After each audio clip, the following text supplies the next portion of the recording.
Nós saudamos a todos com a paz do Senhor. Hoje nós estamos concluindo o capítulo 15 do Evangelho segundo Mateus.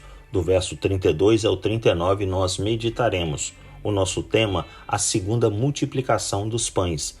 O texto bíblico nos diz assim: Jesus chamou os seus discípulos e disse: Tenho compaixão dessa multidão.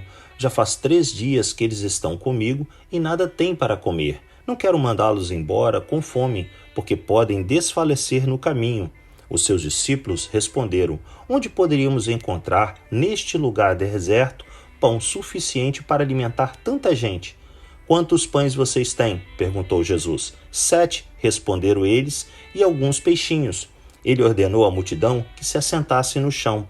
Depois de tomar os 7 pães e os peixes e dar graças, partiu-os e os entregou aos discípulos, e os discípulos à multidão.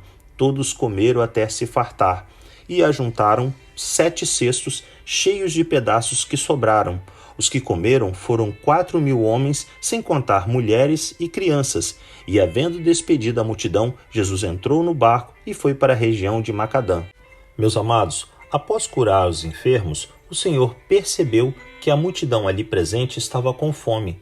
Chamou os seus discípulos e disse-lhes que antes daquele povo partir, desejava os alimentar.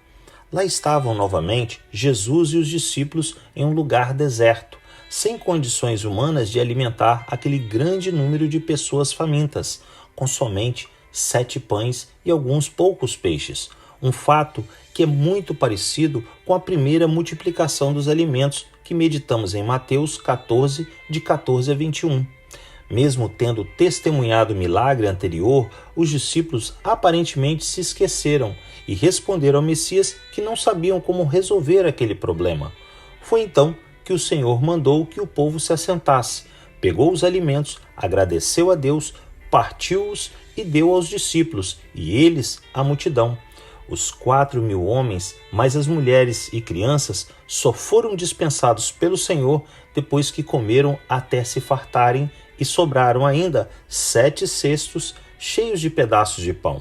Como um bom pastor, o Senhor cuida de suas ovelhas. Ele sempre age com bondade e misericórdia. Só depois de suprir todas as necessidades espirituais e físicas daqueles pobres e oprimidos foi que ele os liberou. Certamente eles voltaram para suas casas com paz e alegria nos corações, cheios de júbilos a Deus. Não se engane, por mais difícil que pareça, muitas vezes a solução de seus problemas, para Jesus, nada é impossível. Ele tem prazer em ajudar aos necessitados. Não importa qual seja o seu problema, querendo ele operar, ninguém impedirá. Que Deus assim nos abençoe em mais esse dia de meditar na sua palavra.